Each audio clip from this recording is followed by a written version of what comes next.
عليكم ورحمة الله وبركاته. وردفتها في خبرتو مخانو سكبوا بلين كينا قبدني في قبدني مالي جرتن أكمل قبدن قاد يوتنا تربان لما مو أو باتي في ديماو ياسين قافي بربادن قافة دازيتين كوميونيتي يوتيوب channel خيا جرتي سنيجا لك سيجرا ياسين برباني هنا أركني أرنان تنا تفردت أركني نيك عليه يجب يجري وان كان بيزي سقولي واجرتي لما فعل الله تجراتو وان رجلو مبيخوان وانا كان بيزي ساتق ولي قافي خيسن ديبسو واسوداتو اتي خنون تخيساتكما أرنان تنا كجراتي واين يورو أبا خمس أركني جرا هيا أبا خمس بدنا جانب duraan dursee baga nagaan needan akkasumas illee kabajamtoota fi hordoftoota ummukaanus baga jiraatan baga jiraanneen isin jee akka fayyaa qabdan abdiin qaba fayyaa qabna jaa koomentii jedhan nu barreessa warreen chaanaala kanaaf haaree taatan subscribe akka diinu santuqa akkasumas illee warreen viidiyoo kan daawwachuu jirtan like godha akkasumas illee haala kaanus baga jiraattee kabajaadhaan na kabajee kanatti chaanaala keetiran naaf eerteen jaa galatoon bika guddaa na biraa qabda jechuudha.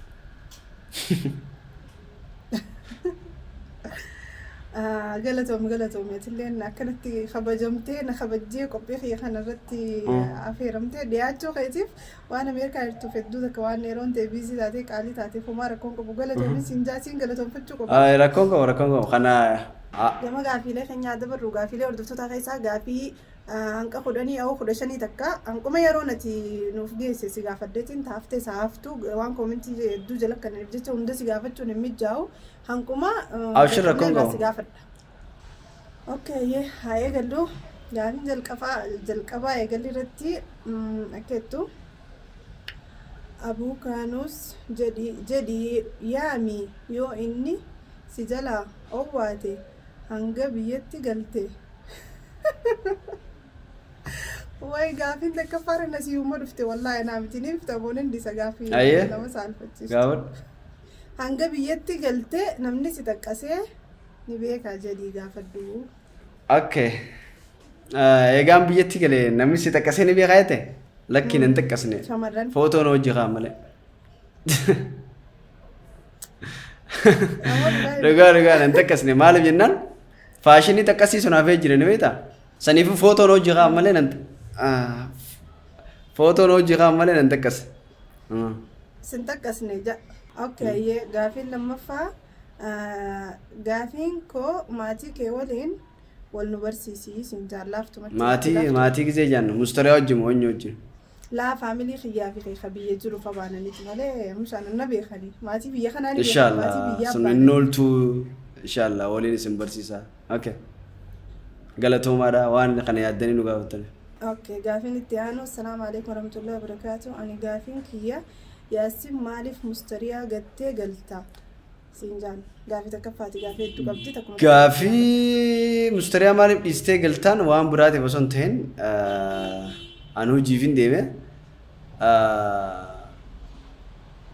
hojiin kiyya waan miidiyaa yookaan immoo yuutuubara waan hin ta'eef diraamaa garagaraatiif akkasumas illee waan garagaraa waan hin dalaguuf jecha isiin ichi teessee ani achi as taa'ee achi boodena akkasitti walumaa galleetumaan deeme malee waan biraatiif miti. Okay gaafiin lammaffaa osoo hin sobne mustariyaa moo kaanus irra yaaddee sababa waliin naaf deebisii gaafiin kiyya kanuma horaa bulaa sumayyaatu kiyya subscribe naa godhaa galatoomaa itti hayyee galatoomaa itti illee kaanus immoo anarra yaadde. Okay duraan dursee subscribe naa godhaa jette godhaa ariifi subscribe kalammadaa mustariyaa moo kaanus irra yaadde kaanusis akka biraatti yaade mustariyaas akka biraatti yaade garuu ta'e osoo hin sobne yoo nufin kan inni mutee isaan lachuutu yaadeetiin jira jechuudha. Garuu kaanus gizeen hojii taphatee mana keessa rabshaa godhee ispoortii takka hojii daleenu sanii yaade mustariyaa ammoo gizee isiin aartee an sossobaa oolu gartee sanii yaade bakka waan biraatiif. Okay anu sossobura akka sossoba ani takka na gootee jechuudha. qalamada wanni inni yaade maal meta filima la wajjilaalu turre san garte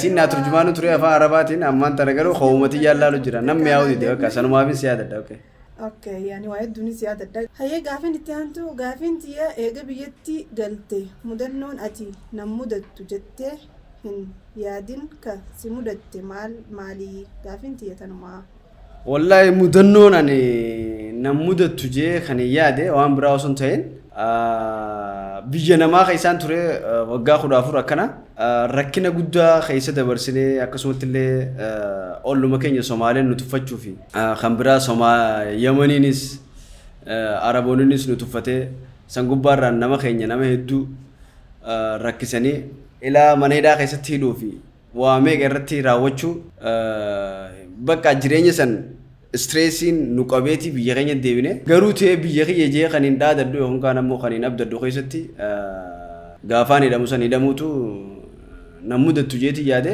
garuu wanni sun nam mudachuun hedduu na gaddisiise yookaan kaan ammoo nadhagaame jechuudha kanuma. Okay. Gaafin itti aantu eega biyyatti galtee jaartii wayii fuutee jadiinii siin jaan jadiinii naan jaan. Okay. Namni kana na gaafate gaafiin nama ni kabajamti haa kabajamtu namni na gaafate ta'ee garuu wanni fuudhan kun kubbaa osoo hin taane yookaan namooti akkanumatti meeshaa osoo hin taane intala namaati fuuta laaftuma tanatti fuudhuun ni ulfaata maaliif jennaan jireenya bareedaa yookaan ammoo jireenya bareedaa jiraachuudhaaf intala fuutu san laaltee madaaltee fuuta akkasumatti illee intalti sun intala namaa waan taateef jecha bikkayyuu fuutee bikkayyuu dhiisuu osoo hin taane ta'ee gareef taatu jechuudha. Akkasumatti anis maatiin qaba haadha kaanus jira akkanoon lafarraa ka'ee fuudhuu osoo hin taane haadha kaanus san rifachiisu an fuudhaaf hin galle tokkoffaa dalagaaf hin galle rifachuu osoo hin taane yoon fi fuudhallee akkuma isin hin rifanettiin wanta tasgabbeessee fuudha malee laaftuma tanatti nama fuudhuu waan hin jirre kana hubadhaa. Dubartiinis laaftutti hin heerumna dhiirtiinis laaftutti yoon fi kan fuutan taate bultiin keessan dheeratu akkasumatti jireenya jiruuf jireenya keessatti waliif obsuu fi wal kabaju ilaaf ilaamee wal dhaga'u waliif irra dabru kun aadaa godhannu laaftutti fuudhuudhaaf kaayoon qabu isin fuudhuufis kaayoon qabu hin fuuneesii jiin. Okay, hin fuunedha jechuudha deebinte hayyee gaafiin itti aantu. Gaafin ko erga ati fuudhee tenne yaadda sila la ayyaanni an gaafii uummata kabajuufin si gaafadde malee ayyaanni. Okay silaan fuudhee maaltu si dagaa yookiin kaan ammoo laaftuma tanatti wallahi karoora laan namni kun karoora wajjin kaayyate qaba waa wajji kaayyanne qabna gaafa wal biraa yaan akkana walitti deebina akkana waa hedduu waa wajji yaadne qabna yaada keenya sana akkaati lafa dhistee hin fuune abdiin qaba saniifuu silaan godhe silaan fuute karoora keenya irraanfattee jirta jeetumaan firraa kalaas sabrii godha kamaliin godhaadha aartaa jechuudha. Okay gaafii biraatti darbe. Okay gaafin itti aanu gaafiin koo erga biyya galtee dubartii bareedduu agartee ijaan ilaaltee odoo tiyya taate jettee beekta. Gaafii bareedduu na gaafatanii. Atis jecha dhugaa deebisi gaalaalin faradin rabbisi harkuwa.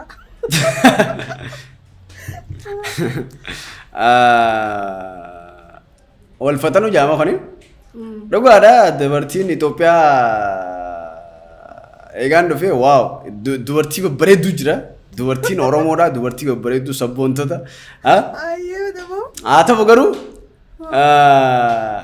biyya Arabaatu dubartiin babbareedduun fakkeenyaaf Araboonni akka Oromoo ammaan tan new generation dhaloota haaraa kanatti hin jiru. Dhaloota babbareedaa dhaloota ifeegu dhaloota qulqullina qabu dhaloota babbareedaa funyaan dhadheera nyaara babbareedaa qabu ija babbareedduu qabu santu jira.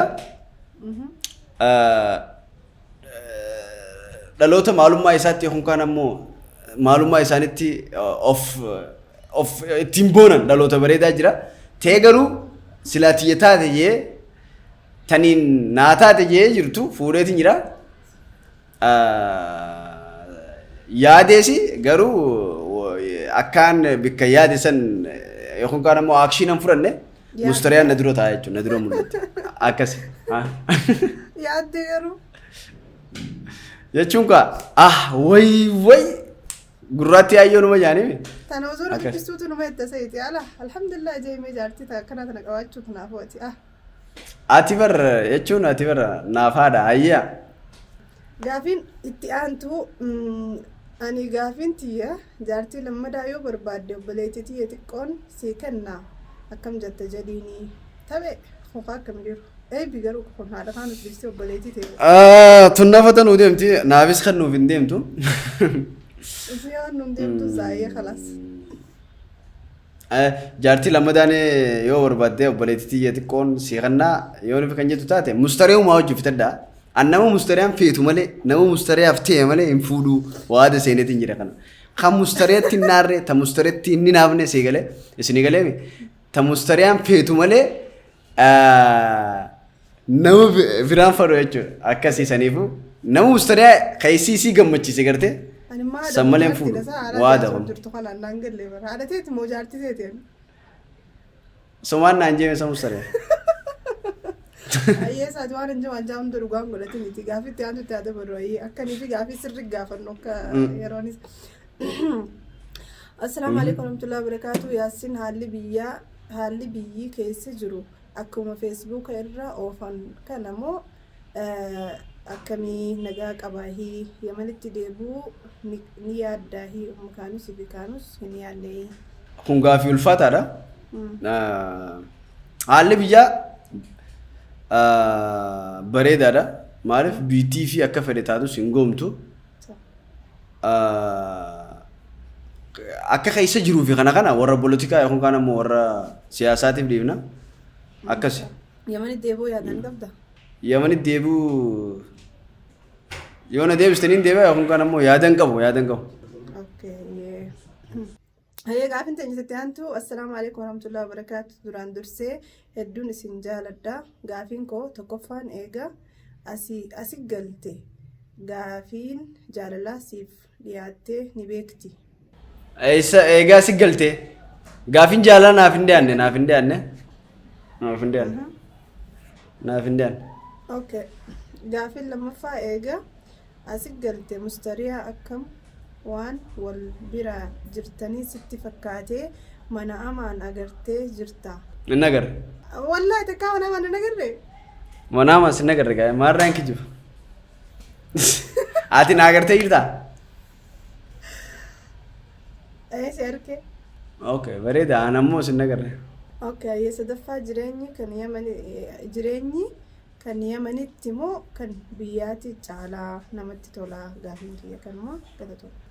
Jireenyi dhibbarraa dhibbatti kanuma biyyaa turre tola garuu ta'e wanni takkas wanni si gaddisiisanii jira wanni takkas wanni si gammachiisanii jira garuu oomoo hundaafu biyya keetii namni abbaa kanaa siin jiru hin jiru namni gizee karaa deemtu si lakkafu hin jiru namni maalummaa keetii yookaan kaan ammoo karara keetii yookaan kaan ammoo coraa keetiin si lakkafu hin jiru si jibbu hin jiru biyya kiyyaa irra naa jira.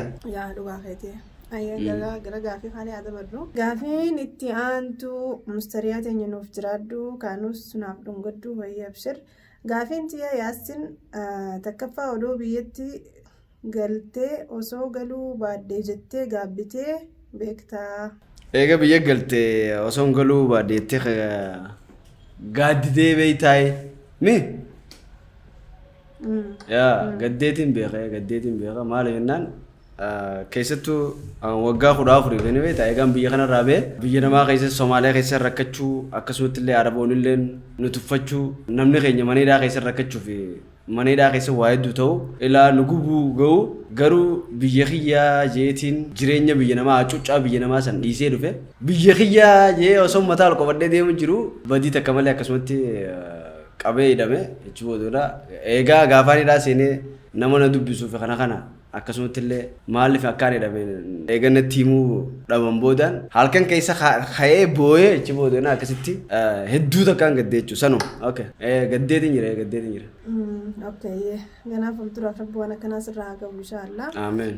Gaafiin lammaffaa eega biyya galtee mucaa keetii fi haadha mana kee yaaddee hirriibni si qabuu didee beekaa dhuguma jirtu dubbaddu.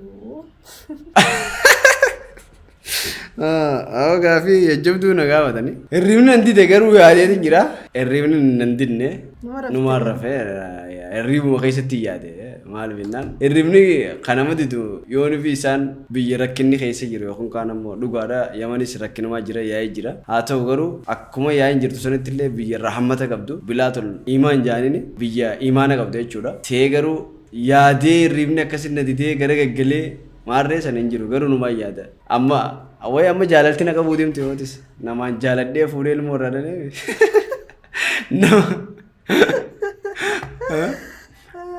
akkas. Gaafiin itti aantu gaafiin koo erga biyyatti galte mukaanositti aartee beekti. Erga biyyatti galte natti aartee ni beektaa? Si gaafatanii. Wallaahi mukaanositti aartee ni beekti erga biyyatti galte kayetteef. Natti naarree maaliif jennaan yoo aartees an araarsuun natti laaftudha maaliif jennaan nama araarsuu kana dafeetiin danda'abeete natti laaftu. Dandeettii araaraa kana waan hin qabu jecha manguddoo. Ammas dhugaa himuudhaaf waan iddoo akkasiin na aarsu san gooteetu hin beektu takka eega biyya galee waan aara na araarsitu gootee ka beektu natti hin fakkaatu. Hin gooneesi waliis natti sinnaarree garuu yoon ofiin godhee garte nama araarsuun naaf laafa waan easy dha jechuudha waan laaftu nama araarsu jechuudha akkas. Keessattuu rakkoon qabu namaan jaalatu tokko miilarra kufeellee taatu bikka hunda bikka fedhe yoon ofii siin Yaman jiraattee yoon araaramuu baatte tikeeta muradheetumaan deema akkas. Gaafiin itti aanu Yaasiin erga biyyatti galte dubartii janajjantee jiramoo yoo janajjanee jiraate hidhamuu qabaa mustariyaa galchuu qabaa isin lameen yoo bakka takka jiraattan das na ja'a ani. Eega biyyatti galte dubartii janajjartee jirtaayi. Kayetteef. Wallahi hin janajjanne maaliif jennaan janajjanuun laa walii lamaa beeke.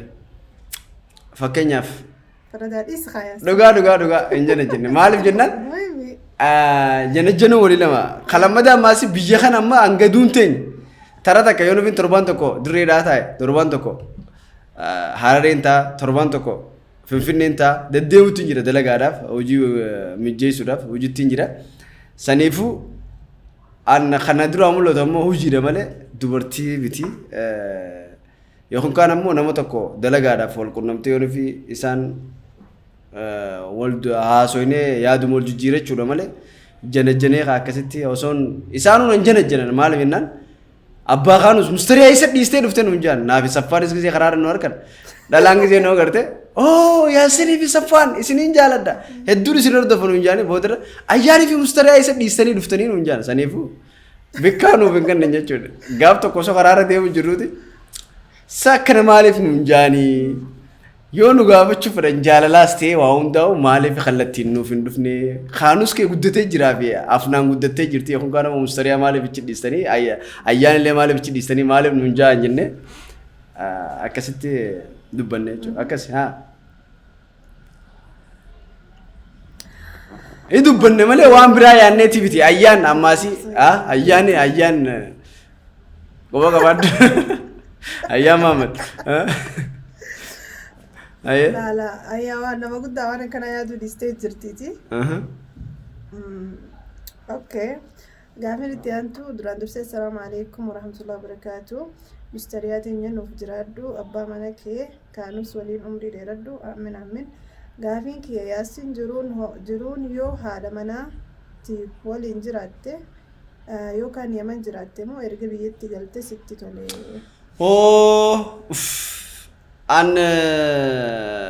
Sanafa ammaasii nama bakka sanafa tokko maal jennaan sanafa giseen isin jee uffata miicuu hedduun jibba wanni na cinqee ammaan tanaa sitti uffatuma miicamu bakka uffata miicamu takkaallee harka kiyyaan dhiqadheen beeku garuu an jaartii eegaan fuudhee jaartumaa hojii jiraachuun fadha malee kophaa jiraachuun hedduu ulfaata fakkeenyaaf nyaanni siif hin ta'uu fa'aa mala eegisee reesturaantii dheeyite lammaffaa ati jireenyi jaartumaa hojirra bareeda malee kophaan hedduu ulfaata wandalaaxummaa warree wandalaaxee jirtan teefaa fuudha jaartiin ni mo'iti akka deemaatti akkas waa hedduu argatan. Jaartuma hojiroo yee. Jaartiin ta'e uffata keessii miicee sii dachaastee ichi sii keessee kanati gaddiidu boorsaa keessaa baastee hafeete uffattee ichuma dhiiseetii faan deema mustariyaani haa galatoomte garuu na jalaa waliin qabdeetuma taraa takka faana dura baastee uffata feetu naa minaan jette naa sii baasa ciboota kana akkasittiin uffataan bara. Amma afura baafaddeetiin dura uffata waliin qaburraa haalusi si daran ta'e. Akkasi jaartiin bareedduudha jaartumaa hojii jiraachuu jira okkee. Ayyee gaafii namni hedduu si gaafatanii gaafii hedduu kana yoo itti fufnee viidiyoon ni dheerata. Ani gaafii xiqqoon qaba jetti gaafiin xiqqoon leemi gaafii shanii waa gaafiin shan waa gaafii xiqqoo. Gaafiin kiyya takkaffaa Yemen immoo Oromiyaa filatta. Yemen biyyaan keessa ture niin kabaja hin jaaladdaasi garuu ta'e biyya kiyya bilaadi. Namni biyya malee hin tolu. Ni beektayi. Dubartii bareedduu agartee osoo mustariyaa fuudhu baaddee isii fuudhee jettee ni beektayi. Okay, yaanni gaaffiin na gaafatanis gaafii bareedduudha. Dubartii bareedduu argitee silaa mustariyaa fuudhu baaddee isii fuudhee jettee ni beektaadha. Dubartiin bareedduun ni jirti. Ta'ee garuu annaaf bareedduun mustarii uumoo maali jennaan? Mustariyaa tanaa onnatti toltee bareeddee akkasitti haarakaan ustaate mustariyaa dhiisee yookaan kaan ammoo silaa mustariyaa fuudhuu baadde jee yaadeetis hin beeku maal jennaan naa taateen nafa si fuudhe garuu dubartiin teenya tan Oromoodhaa qaqqashtii babbareedduu maa jenne jirti summaa goona malee nama biraa maa goona jenne dhiisu. Okay, gaafii itti aantu yaasin keenya mudannoo kee biyyatti eega galte takka nuuf himi. Aboo mudannoo kana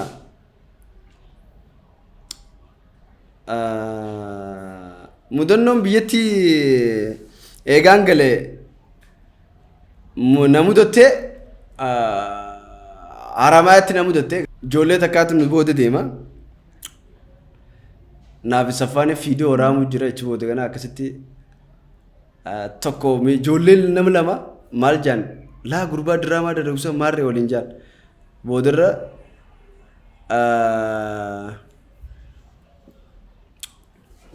boodarra micaan bilbila xiqqaa nookiyaa agartee sanii waraabaa jechuun booda kana kaan ammoo saayibboota isaarra bilbila ijoollee diraamaa agartu san bar haasittiin argee maarree nu jala deemaati bar. Echiboodhaan nuti ni dhageenya akkasitti kun ammoo bilbila xiqqaadhaan waraabaa akkasitti magaalaa keessa nu jala deemanii bakka mudannoon lakkaas uummanni keenya hangan takka nu daawwata jenneetii ifitti amantummaa qabaanne echibooda kana wanni hanga ammaa dalagu jirru bakka uummata keenyaaf yookaan kaan ammoo uummata keenya madaaluu jenne waan babbareedaa dalaguu irratti gaafa san kakaane jechuudha mudannoon guddaan kanuma malee waan biraa kaammoo nama gaddisiisu hedduu jira ammaaf himuu barbaachisu. Waan nama gaddisiisaa kan nama gaddisiisaatis kan nama gammachiisaatis. Ayyee gaafiin kun gaafii bareeda saniifin si gaafadde ijoolleen dheerate kaanuus gara fuulduraatti maal akkasiif ta'uu ayyee aktiivistii akka ta'uu feetamoo akka sheek Adam akka umrii isaa guutuu akka diin rabbii baratee barsiisuu feetamoo akka Jawaar Mahaammaditti polotikaa baratee isuma qofa oola feetaa. Maaliif jennaan yaada bareedaa kaasanii yookaan kaan ammoo akka Jawaar Mahaammad fi akkasumatti illee hayyoota Oromootti hayyoonni Oromoo hedduudha akka ta'u hafeeta yookaan kaan ammoo akka sheekotaatti hadiisa kan himu kan jaan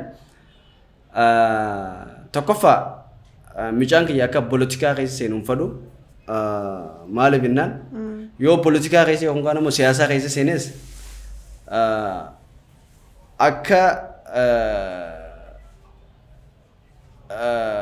uummata Oromootti yookaan kaan ammoo hawaasa Oromoo kanatti hin kijibne hin fada maaliif jennaan siyaasaa jechuun kijiba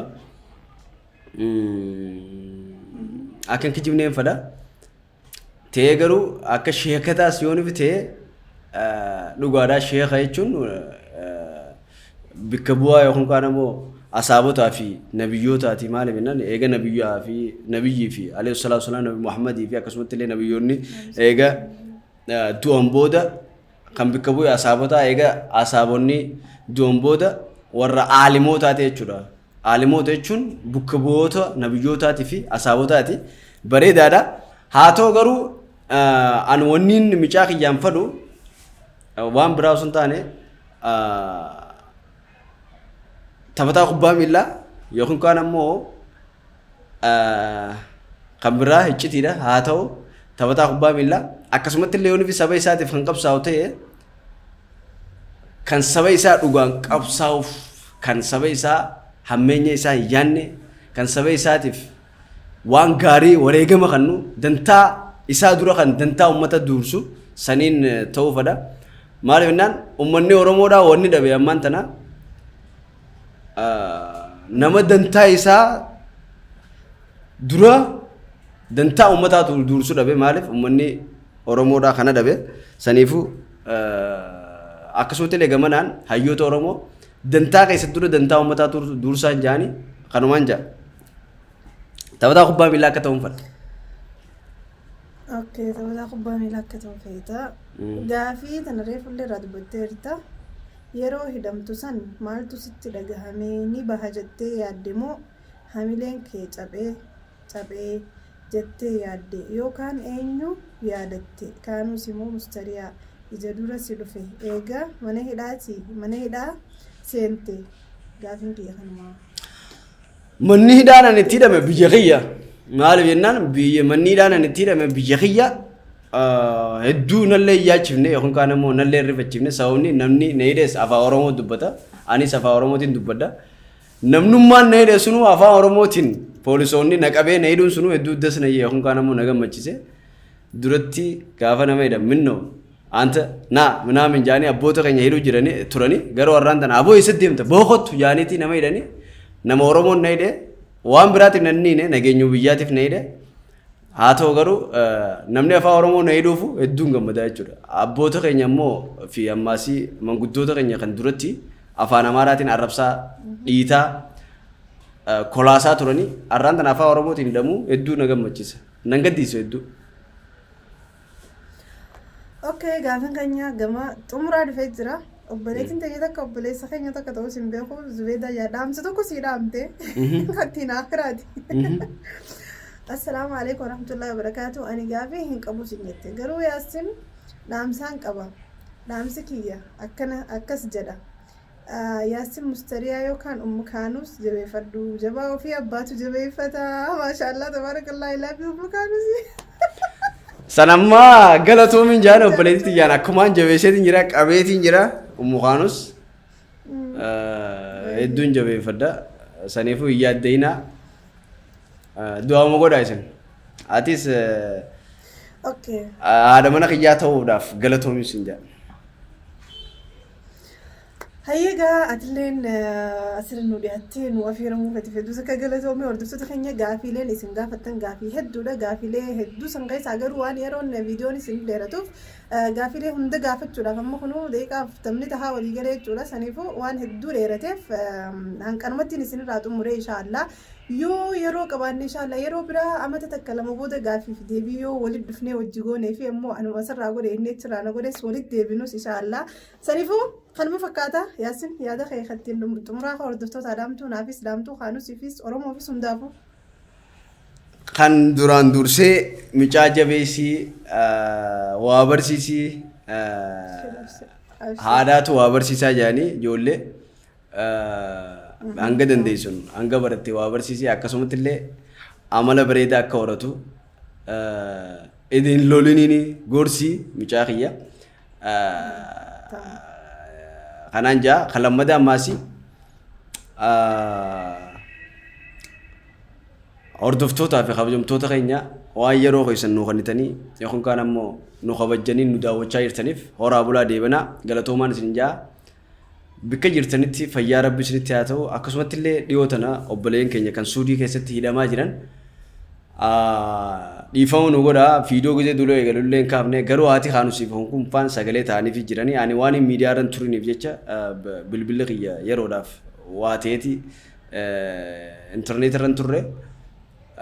Rabbiin obboleen kiyya isin haa baasu akkasumatti illee inshaallahu ta'ala ni baatanii hin yaadina biyya keenyas biyya nagayaatii fi biyya jaalalaa rabbi nu haa godhu biyya akka addunyaatti qaroomtee teknooloojiidhaan kuttee akkasumatti illee hiyyummaan keessaa dhabamte rabbi nuuf haa godhu biyya baqaa namni keenya deemu osoo hin ta'in biyya namni keenya itti baqatu rabbi haa godhu isin jaani saniifuu horaa bulaa deebinaa galatoomaan isin jaa ati sammaasii yeroo keenyaa kanatti asirra naaf yeroo keetiif galatoom miidiyaa keetirratti haadha kaanus.